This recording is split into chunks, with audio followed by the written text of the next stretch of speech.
আচ্ছা, এমন একটা পৃথিবীর কথা ভাবা যায় যেখানে কোনো দারিদ্র্য নেই, কেউ বেকার নয়, আর পরিবেশেরও কোনো ক্ষতি হচ্ছে না? শুনতে হয়তো স্বপ্নের মতো লাগছে, তাই না?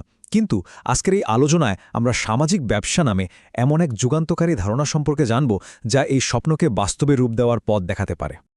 এই আইডিয়াটার পিছনের মূল স্পিরিটটা কি সেটা কিন্তু পরিষ্কার হয়ে যায় এর প্রতিষ্ঠাতা ড মোহাম্মদ ইউনুসের এই অসাধারণ উক্তিটা শুনলেই।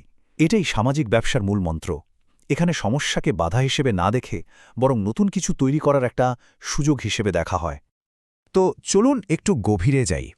এই যে আমরা বলছি সামাজিক ব্যবসা, এই জিনিসটা আসলে কি?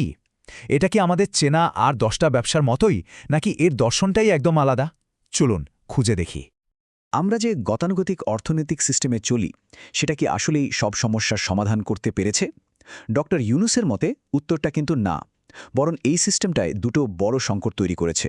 একদিকে যেমন বাড়ছে দারিদ্র্য আর অসাম্য, তেমনি অন্যদিকে বাড়ছে বেকারত্ব।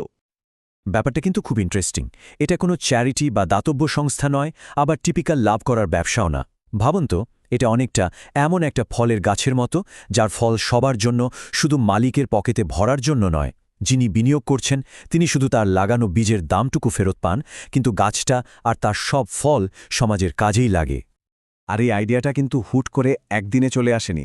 এর পেছনে একটা লম্বা জার্নি আছে। সেই ১৯৭৬ সালে গ্রামীণ ব্যাংকের মাধ্যমে এর যে বীজ বোনা হয়েছিল সেটাই প্রাতিষ্ঠানিক রূপ পায় ২০১০ সালের ২৮শে জুন। এই দিনটা এখন সামাজিক ব্যবসা দিবস হিসাবেও পরিচিত। যে কোনো বড় আইডিয়ার পেছনে কিছু মূলনীতি বা প্রিন্সিপালস থাকে, তাই না?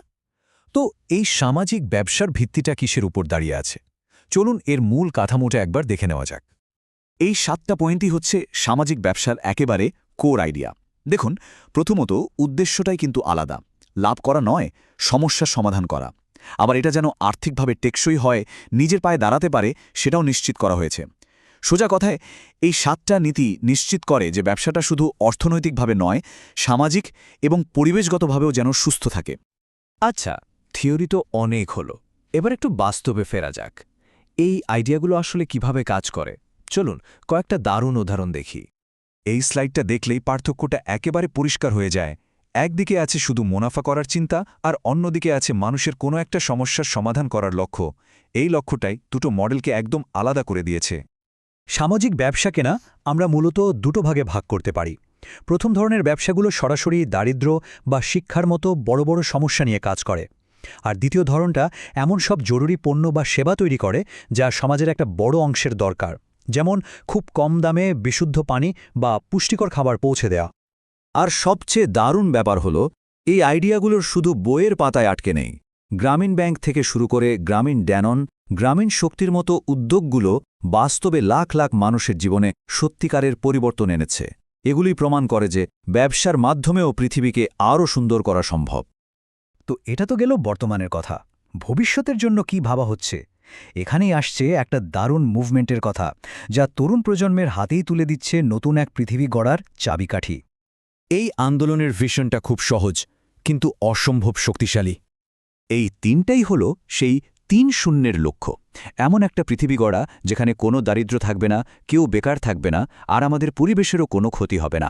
এটা এখন আর শুধু স্বপ্ন না, বলা যায় আমাদের টিকে থাকার জন্যই এটা দরকার।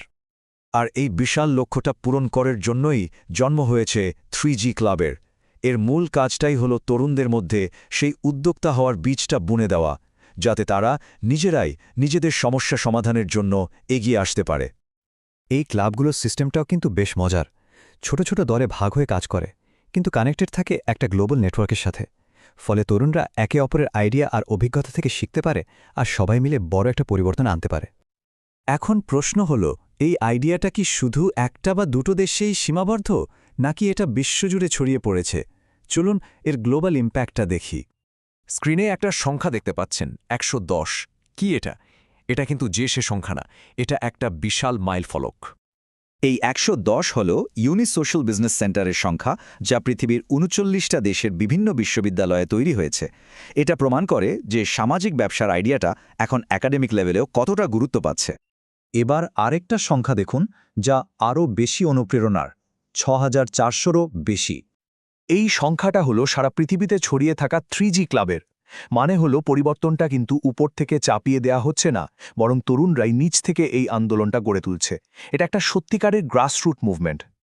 তাহলে পুরো আলোচনা শেষে প্রশ্নটা কিন্তু এখানেই এসে দাঁড়ায়। আমরা তো সবসময় জেনে এসেছি ব্যবসা মানেই লাভ, কিন্তু আজকের এই আলোচনা আমাদের নতুন করে ভাবতে শেখাচ্ছে মুনাফার বাইরেও কি ব্যবসার কোনো বড় উদ্দেশ্য থাকতে পারে? শূন্য মুনাফার একটা কনসেপ্ট কি আসলেই আমাদের পৃথিবীর সবচেয়ে বড় সমস্যাগুলোর সমাধান করতে পারে? উত্তরটা হয়তো সময় দেবে, কিন্তু ভাবনার শুরুটা তো আজ থেকেই হোক, তাই না?